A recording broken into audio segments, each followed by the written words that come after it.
भले ही देश को आज़ाद हुए 76 साल हो चुके, लेकिन डोईवाला में अभी भी ऐसे दर्जनों गांव हैं जो पक्की सड़क से वंचित हैं। पहाड़ी इलाकों का विकास हो सके, इसके लिए उत्तराखंड की जनता ने अलग राज्य बनाने की मांग की थी, लेकिन अभी भी कई पहाड़ी इलाके इस विकास से कोसों दूर हैं। जबकि यहाँ की जनता सालों से सड़क बनाने की मांग कर रही है, लेकिन उनकी इन मांगों पर कोई विचार नहीं किया जाता है।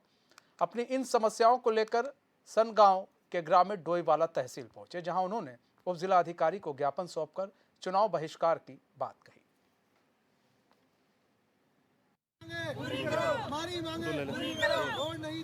आज़ादी के 76 वर्ष कम पूरे होने के बावजूद भी हमारे गांव में अभी तक सड़क नहीं आई है। तो हमारे वहाँ पर खुली बैठक हुई है। खुली बैठक में हमने चुनाव बहिष्कार का मुद्दा उठाया था। सारे गांव का एक ही वो है कि हमने चुनाव बहिष्कार करना है, क्योंकि हमारे यहाँ पर सड़क नहीं है, तो रोड नहीं तो वोट नहीं। मूलभूत सुविधाएं आप विगत पहले भी आपने दिखा चुके हैं हम लोगों की समस्या कि हमारी मूल समस्या सड़क की है। वैसे तो हम स्वर्ग में बैठे हैं, पर लेकिन सड़क नहीं। तो आप खुद सोच सकते हैं कि विकसित भारत विकास की पहली सीढ़ी सड़क है, जिससे कि हम दूर दूर तक अभी तक अछूते हैं। तो विकास हम लोगों के पास कैसे आ सकता है? हमारी मुख्य जो मांग है तो वो है सनगांव नाहीकला पहले 11 किलोमीटर थी, जिसे शासन ने काट के 8 किलोमीटर कर दिया। तो शासन ने आज किया है कि 2002 से इस रोड पे हमें सिर्फ आश्वासन मिला है।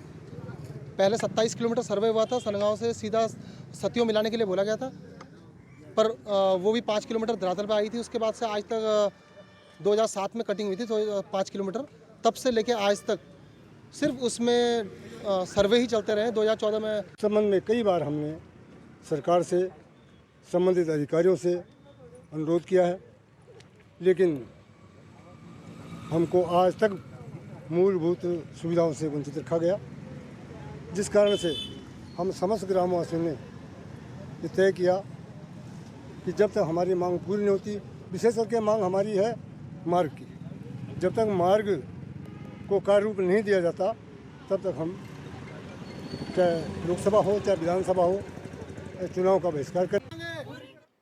संजय राठौर हमारे साथ, हमारे संवाददाता पूरी जानकारी के साथ जुड़ चुके हैं। संजय, पक्की सड़क को लेकर जनता वहां ग्रामीण मांग कर रहे हैं, क्या है पूरा मामला? जी, मैं आपको बता दूं, ये सड़क 2002 में बनना शुरू हुई थी और उसके बाद इस पे अभी तक पूरी तरह से डामरीकरण नहीं किया गया और लोगों का कहना है कि हम इस कच्ची सड़क पर बार बार इसी सड़क को हम बनाने की मांग करते रहे हैं और हमें चलने में बड़ी परेशानी होती है। बरसात के दिनों में खासकर स्कूली बच्चे जो हैं बड़ी मुश्किल से स्कूल जा पाते हैं। अब ग्रामीणों का कहना है कि अब जो आगामी लोकसभा चुनाव है इसका हम बहिष्कार करेंगे, या तो हमारी सड़क बन जाए, नहीं तो हम पूरे चुनाव का बहिष्कार करेंगे।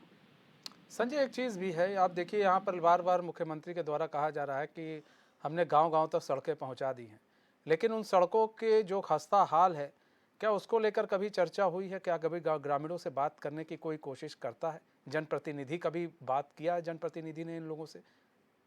देखिए, ग्रामीणों का कहना ये है कि हमें आश्वासन पे आश्वासन मिलता जा रहा है, लेकिन उसका हल किसी प्रकार से कोई नहीं निकाल पा रहा है। जबकि सड़क कटी हुई है, उसका सिर्फ डामरीकरण करना है, बाकी कुछ नहीं करना है। लेकिन वही है कि प्रशासन इस ओर ध्यान भी नहीं दे रहा है और ना ही विधायक जो है अच्छा, उनसे बातचीत। संजय, एक चीज़ और भी हम जानना चाहेंगे, ये जो सड़क है, ये इस सड़क का खस्ता हाल कब से है, कितने सालों से है? ये काफी समय पहले कट चुकी थी रोड। इनका कहना है कि 2015 14-15 में ये रोड कटी थी, लेकिन उसके बाद इसका डामरीकरण बिल्कुल नहीं किया गया है। या तो ये विभाग की गलती है, जो संबंधित विभाग है, या फिर लोकल विधायक जो हैं वो इसको सड़क को बनाने में असमर्थ है। सवाल तो इसलिए भी उठ रहा है ना, क्योंकि पूर्व मुख्यमंत्री त्रिवेंद्र सिंह रावत भी यहाँ से विधायक रह चुके हैं। उसके बावजूद यहाँ की हालत अगर ऐसी है, तब तो बड़ी सोचनीय बात है। जी बिल्कुल। तो संजय, क्या मतलब ऐसी क्या वजह हो जा रही है कि सड़क काट दी गई है, लेकिन अभी तक यहाँ की सड़क नहीं बन पा रही है? जी, ये तो संबंधित विभाग के ऊपर है कि इसका बजट उसके पास है या नहीं है, या फिर विधायक निधि से ये सड़क बन जानी चाहिए थी अभी तक। लेकिन वही है कि मुख्यमंत्री रह चुके त्रिवेंद्र रावत भी इसमें काफी प्रयास कर चुके हैं और कुछ सड़क बन भी चुकी है, लेकिन 7 किलोमीटर लगभग ये अभी सड़क बची हुई है। मतलब पूर्व मुख्यमंत्री भी इतना प्रयास कर चुके हैं और अगर इसके बावजूद भी अगर रोड नहीं बन पा रही है तो विभाग के अधिकारी फिर क्या कर रहे हैं, ये तो समझने वाली बात है कि आखिर वहाँ के जो जनप्रतिनिधि हैं वो क्या कर रहे हैं, ये भी समझने वाली बात है, क्योंकि वो खुद ही वहाँ के जनप्रतिनिधि रह चुके हैं। अपने समय में वो बनवा नहीं पाए, अब जनप्रतिनिधि भी नहीं है, मुख्यमंत्री भी नहीं है। ऐसे में फिलहाल ठीक है, वो सत्ता उन्हीं की सरकार है, लेकिन फिलहाल क्या जनप्रतिनिधि उनकी बात सुनेंगे वहाँ पर जो जनप्रतिनिधि हैं और वहाँ के जो अधिकारी हैं? जी, जनप्रतिनिधि और ग्रामीण ही कल एसडीएम के माध्यम से मुख्यमंत्री को ज्ञापन देने आए थे और उनका ही ये कहना है कि आगामी चुनाव हम बहिष्कार करेंगे उसका।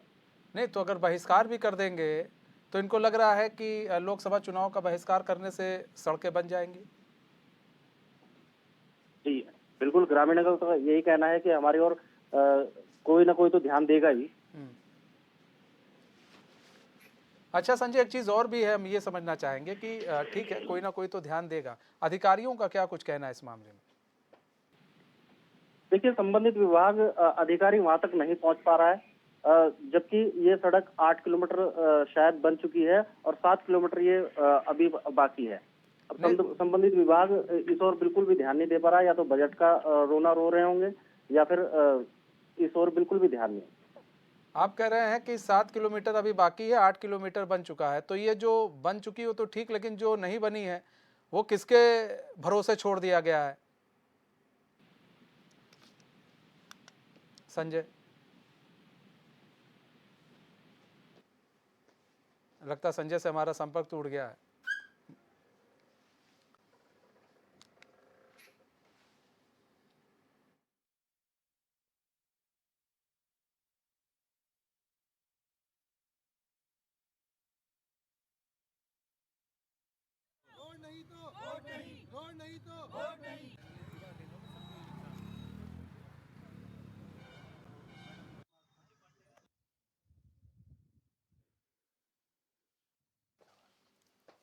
तो आपको ये जो तस्वीरें दिख रही है डोईवाला की तस्वीरें, अभी देखिए इसको समझने वाली बात है। पूर्व मुख्यमंत्री त्रिवेंद्र सिंह रावत भी यहाँ से विधायक रह चुके हैं, यहाँ के जनप्रतिनिधि थे, बावजूद इसके कहा जा रहा है जब से ये सड़क कटी है तब से बनी नहीं है। 8 किलोमीटर सड़क बन चुकी है, 7 किलोमीटर अभी नहीं बन पाई है। तो अब कहते हैं ना, भले ही अब 76 साल हो चुके हैं देश की आज़ादी को, लेकिन डोईवाला में अभी भी ऐसे दर्जनों गांव, ये एक गांव नहीं है, दर्जनों गांव है जहां पक्की सड़क से लोग वंचित हैं।